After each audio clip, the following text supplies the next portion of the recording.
قربانی کے لیے شوق پیدا کریں، ذوق پیدا کریں اور دلچسپی پیدا کریں۔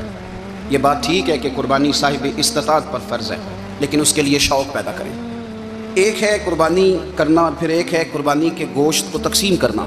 قربانی کا سارا گوشت گھر میں رکھنا جائز ہے، اور جب تک آپ کا دل کرے آپ وہ گوشت کھائیں، شریعت آپ کو منع نہیں کرتی۔ لیکن میرا یہ سوال ہے کہ قربانی ظاہر ہے وہی لوگ کرتے ہیں نا جن کے پاس طاقت ہوتی ہے، وہ تو سارا سال گوشت کھاتے ہیں۔ تو مطلب سارا سال اگر آپ گوشت کھا رہے ہیں تو پھر آپ مہربانی فرمائیں، یہ تو اللہ کے راستے میں ہے تو کوشش کریں یہ تقسیم ہو جائے۔ کچھ لوگ شاپر لے کے گوشت لینے آ جاتے ہیں، ان تک میرا یہ پیغام ضرور پہنچائیں کہ ان کے لیے سوال کرنا جائز ہی نہیں۔ شریعت یہ کہتی ہے کہ جس کے گھر میں ایک وقت کا کھانا موجود ہو، صبح کا اس کے گھر میں کھانا موجود ہے ایک ٹائم کا، اس بندے کے لیے کسی کے سامنے ہاتھ پھیلانا جائز ہے۔ اتنا بھوکا آدمی کہ جس کے پاس اب کھانا ہی نہیں ہے، ایک وقت کا بھی وہ سوال کر سکتا ہے۔ چھوڑیں، سارا سال اگر ہم کسی امیر سے لے کے نہیں کھاتے تو کیا گھر میں ہنڈیاں نہیں پکتی؟ بالکل نہیں سوال کریں، قطعاً کوئی ضرورت نہیں، یہ جائز ہی نہیں ہے سرے سے۔ آپ کو کس نے اجازت دے دی خالی گوشت کی خاطر؟ جہاں اللہ تعالیٰ آپ کو مرچ دے رہا ہے، نمک دے رہا ہے، گھی دے رہا ہے، گھر رہنے کے لیے دے رہا ہے، وہ رب کریم 1000 روپے کا گوشت بھی عطا فرمائے گا۔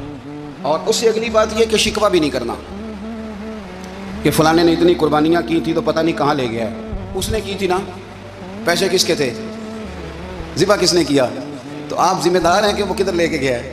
یہ بحث کرنے کی بھی اجازت دین ہمیں نہیں دیتا، تنقید کی بھی اجازت دین ہمیں۔